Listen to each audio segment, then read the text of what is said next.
One Zambia, one nation. Lovely good evening and welcome to Zanis. To present, my name is Juliet Mutale. The headlines. President Hichilema expected in Namibia.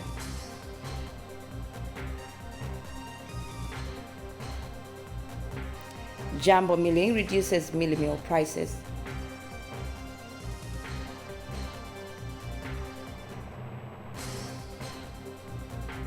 Councils directed to heighten cholera surveillance.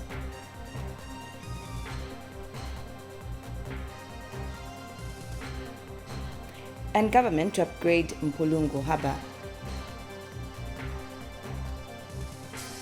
Zanis news in detail. President Hakainde Hichilema is expected in Namibia tomorrow to attend the Southern African Development Community SADC Troika Summit on Defense and Security. President Hichilema will join Namibian President Hage Geingob, who is also chairperson of the SADC Troika, and Cyril Ramaphosa of South Africa at the summit. Chimangeni Banda reports from Windhoek, Namibia, that the summit has been called to look at the political and security situation in the region. President Hakainde Hichilema is expected in Namibia on Tuesday to attend the SADC Troika Summit. I can confirm that the President, Mr. Hakainde Hichilema, will be in Namibia tomorrow for a one-day summit. And as you may be aware, President Hage Geingob is the current chair of Troika, which is the organ on defense and security of the SADC. So this summit would have been held sometime last year in November, and delegates came, and at the 11th hour, the chairman, who is President Geingob, decided to postpone it. Zambian High Commissioner to Namibia explained that the summit has been called to look at the political and security situation in the region. They postponed the November meeting to a later date, which happens to be tomorrow. This summit is dealing with defense and security. There are issues in the DRC, there are issues in Eswatini, and there are also issues in, as you rightly put, some member states in the region. And it's the duty of this summit to look at those issues. Chimangeni Banda, Zanis, Windhoek, Namibia. Thank you, Chimangeni, for that report. Now, on the Copperbelt province, jumbo milling in Ndola has slashed mealie meal prices following government's move to offload cheaper maize through the Food Reserve Agency, FRA, to the millers. Company production manager McDonald Kampamba says a 25 kilogram of breakfast has been reduced from 200 kwacha to 165 kwacha, and that of roller from 180 kwacha to 150 kwacha. Frank Chingambu gives us the details. They are one of the recipients of the 250,000 metric tons of maize that government has released to the millers through the Food Reserve Agency as one of the measures to curtail the escalating prices of mealie meal. Jumbo milling in Ndola has benefited 3,000 tons of maize from the national consignment that has been released.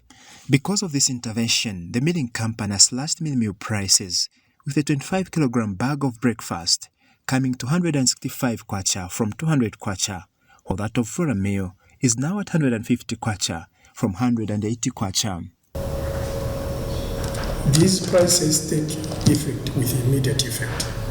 This follows the intervention by the government that has offloaded cheaper maize to us through FRA. We decided to pass this benefit to our clients. Mr. Kampamba says getting maize from the private traders was too expensive, a situation he said has triggered an increase in the commodity price. I would also like to thank the government for being responsive in a short period of time and took this bold decision to offload this cheaper maize to us as millers, resulting in the reduction we've witnessed today. A check by Zanis at Jambo Milling found production at peak, with at least 20,000 metric tons of mini meal in the warehouse, while other bags being loaded on trucks for delivery to different outlets. We have enough stock. As I'm talking now, we are sitting close to 20,000 in our warehouses. This made me once offloaded to the public at this cheap price. I'm sure the situation will come back to normal. Zanis reports in Ndola, Copperbelt Province. Still in Copperbelt Province, Masaiti District has received 8,000 doses for foot and mouth disease to be administered to cattle in the area. The Department of Veterinary has commenced the vaccination exercise in the district. From the district, here is Nkwachi Chanda. We are vaccinating all animals of all ages. As a farmer, I would love to say I'm really humbled with your gesture. Keep it up. And this is the only way we can sustain livestock in Zambia.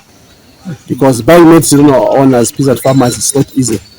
So with the government help, we are saying please keep it up and let's do the same to other peasant farmers so that the population of animals can grow. We really thank the government for the exercise that they've done to us for vaccinating all our animals for free for foot and mouth disease. We as a company, we are very, very humbled. We continue with the news. The Minister of Fisheries and Livestock, Makozo Chikote, has restated government support aimed at improving the performance of livestock industry in the country. Mr. Chikote says this is because government has realized that if well harnessed, the livestock sector has the potential to make significant contributions to the country's economy through increasing the export market and job creation. The minister said this in a speech read for him by the Ministry of Fisheries and Livestock Permanent Secretary Anna Songolo during the launch of the first ever certified pig compartment facility by Zambia Pig Genetics and Quindu Ranch in Lusaka today. He explained that the country has set out development and implementation programs for the livestock industry to contribute to the national economy, saying nevertheless efforts were affected by the animal diseases such as foot and mouth disease and the African swine fever that attack this sector. And Zambia Pig Genetics Director Carl Ewin says the compartment, which is certified and approved piggery facility, is the first of its kind, which is also targeted at improving the sale and export pig and pork products. The big compartmentalization you are watching, Honourable Minister, is the first of its kind here in Zambia in the area of protection of the pig industry from animal diseases, with benchmarks of African swine fever and foot and mouth disease.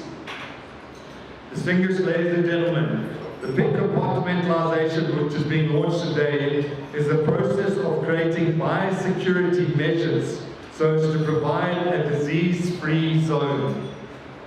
The staff employed in this facility went through training in the development and implementation of standard operating procedures and management of the pig compartment. We need to increase production for household food security and generate surpluses that we can trade with neighboring countries. We can, however, only trade with the assurances of safety from disease, and this is where compartments such as pig compartments and Zambia Genetics come in. Your initiative of creating compartments will also contribute to the creation of jobs in the livestock sector. Ladies and gentlemen, I therefore implore other livestock farmers to emulate the strides made by the Zambia Genetics and Kanyanja Piggery, and be assured that my ministry is ready to walk through the process with all those willing to embark on this journey, which ultimately benefits the farmers and the country. We continue with Zanis News. Bulungu Harbour is the country's only port and a gateway to the Great Lakes region. Northern Province Minister Leonard Mbao says plans are underway to upgrade and modernize the harbour as it is a key in facilitating trade between Zambia and countries in the Great Lakes region. Japhet Mukondia has the rest of the details. It is the only port in the country and links Zambia to the Great Lakes region. Mpulungu Harbour plays a key role in the transportation of cargo and facilitating trade between Zambia and countries in the Great Lakes region. The harbour is, however, facing challenges in its operations, and this is making it difficult for the institution to fully achieve its objectives.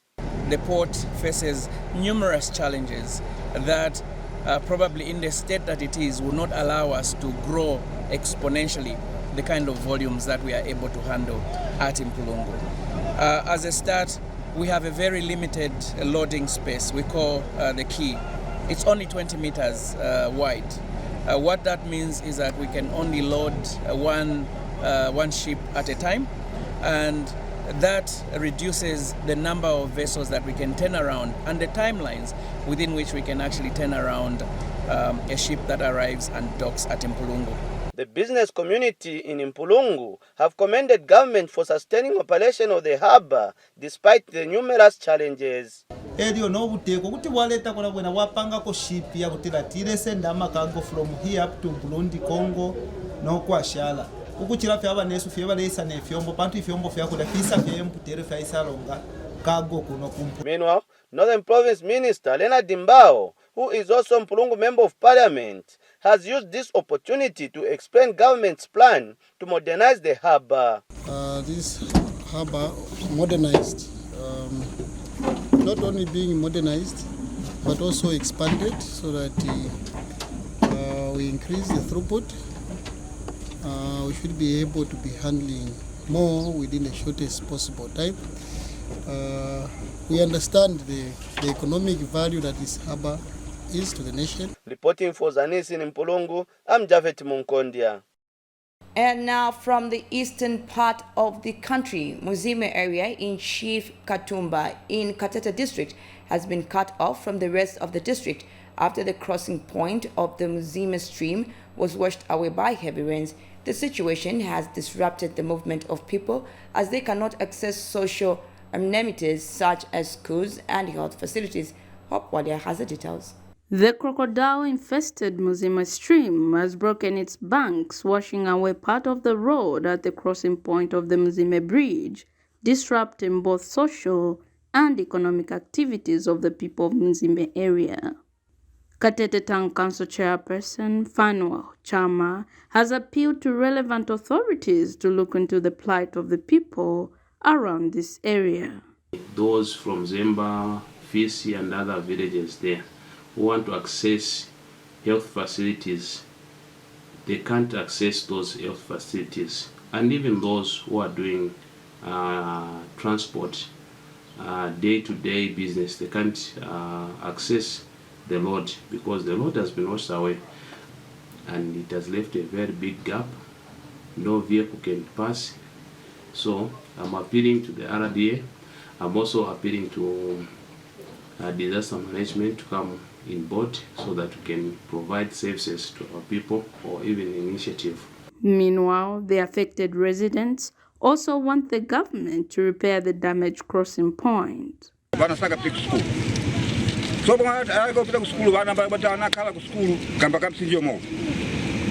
Hope Walia, Katete District, Eastern Province.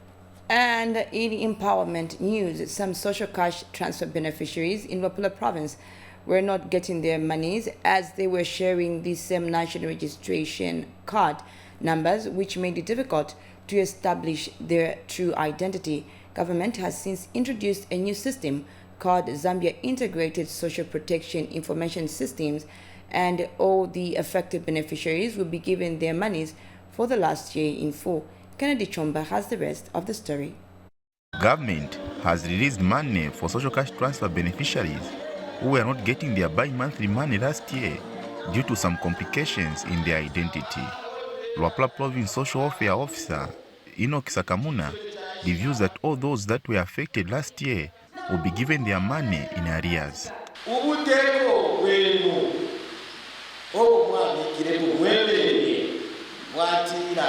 Abantu balanda babusa n'abalinga okukokesha indalama namuli ifyo indalama sheru n'ashisa mulemboka okufumafye January kufika December 2022.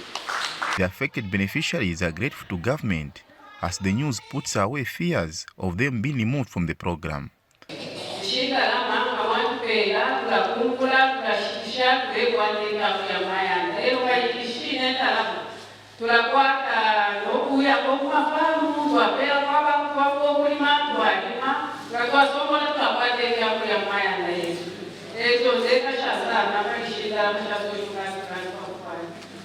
And Massa District Commissioner Irene Chivweta observed that the new system of paying out money to social cash transfer beneficiaries will enhance transparency.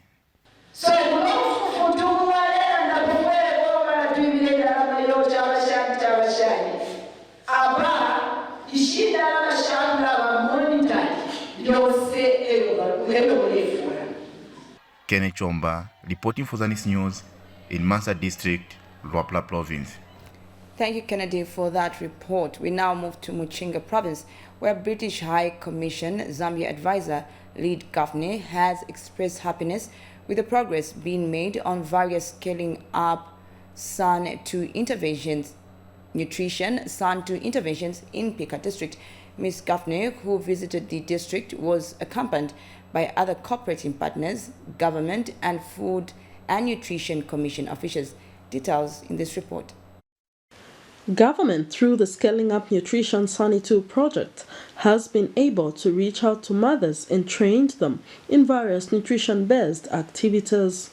British High Commission Zambia advisor Leah Gaffney is impressed that the project is reaching out to mothers in various communities. Really interesting to meet with so many people, to see the amazing progress that's being made on fisheries, to see the support that's being done for mothers in the first 1,000 days, so children under 2, in terms of helping them to understand nutritional food and how to support their children in the most effective ways. I think I would encourage the government to keep trying to work together to make sure that we can reach those who are most at risk of vulnerability. The mothers have been trained in various health-related lessons, including how to preserve vegetables. Vegetables ira chingirira abana ku malwele nangu ni porridge ndepikira abana yena bika mo vegetables ero batufundeko na imbinsha abasani yako yebati tufuire ukufisunga batusambisha ko fyakwanika umama vegetables. The first 1,000 Most Critical Days program has helped mothers understand most nutrition-related issues and improved their lives. Iyi program china ishibati kankala kwe baki kunare kwata abana bandi baretosa nomba pakwena nabatupuisha ubano kutosa mumano na mumikulire bare bajakta bunangule mutwala ku skulu. Peggy Gutinho for Zanis in Mpika, Muchinga Province. Still in the news, residents of Chinsali district have expressed delight on the infrastructure projects currently being undertaken in the area. One of the residents, Mumba, says the construction of a new filling station and establishment of a Zambef outlet has elated many people in the district. Here's a report from Muchinga Province. Chinsali district in Mchinga province has recently been undergoing various infrastructure developments in different sectors, from road development to the health sector, among others. The many projects that the district has been benefiting have been uploaded by the general citizenry, who are also calling upon government to continue with its developmental agenda of upgrading the district. In addition to the already existing projects, Chinsali Municipal Council Assistant Public Relations Manager Lolavia Simkoko has also confirmed to Zanis that Zambif meat products as well as Mount Mary Petroleum Limited are also in the process of establishing their presence for the first time in the district. I wish to confirm that Zambif has secured land for development in Chinsali district, and they have a land title for the particular land. As of now, they are currently establishing a retail outlet in Chinsali CBD. Residents of Chinsali are happy over these two projects. Zambif, which was not a dream, and nobody knew or forecast or thought could be in Chinsali. This project is underway. A plot has been lotted. Yavansanza pakupokerera Mount Meru because kuno mokutwali abachura sana kumafuta kwale bamwe ali kwatama filling station ile takuri ya mafuta. With Mchinga Province expected to hold an investment forum and tourism expo in October this year, Chinsali is also expected to benefit more from investment opportunities during the expo. Henry Lumpajonia, Zanis in Chinsali, Mchinga Province. And on a sad note, police in Kawambwa have retrieved the body of a 6-year-old child who went missing after her teacher allegedly chased her for crying in class. Rapula Province Police Commissioner Gloria Mulele has confirmed that the body was found floating in Ngona River on Saturday. Mrs. Mulele said the body of the girl, whom she identified as Precious Kaunda, was seen floating on Ngona River by 3 boys who were fishing along the river and later informed their parents. She said police received a report from Alex Monga of Polo Village that the body has been found floating on the river. The police commissioners said police rushed to the scene and managed to retrieve the body, which was in a decomposed state.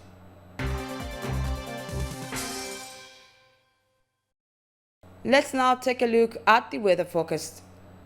Welcome to your weather, produced by Zambia Meteorological Department in the Ministry of Green Economy and Environment. To present it, I'm Pandonkore. For the past week, we experienced continuous rainfall activities across the country. This was due to the ITZZ, which kept on oscillating over the southern borders of the country. We take a look at our satellite image, which was captured this afternoon. From our satellite, it showed cloudy weather conditions across the country with more accumulative rainfall over Lusaka, northern and eastern provinces. What we expect tomorrow, most part of the country to have rainfall activities with reduction over southern and western provinces. This reduction is due to the southeasterly winds. This has been your weather. Join us for more weather updates. Goodbye. Well, that is all we had for Zanis News. But before we go, a recap on the headlines. President Hichilema expected in Namibia.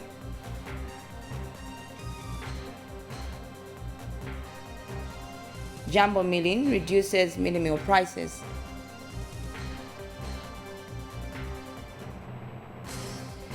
Councils directed to heighten cholera surveillance.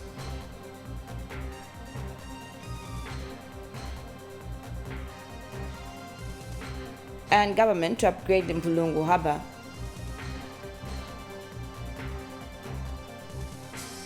Thank you so much for staying with us. Remember, we are one Zambia, one nation. Remember to also follow the COVID-19 guidelines. My name is Juliet Mutale, and on behalf of the entire Zanis production team, it's bye-bye and God bless.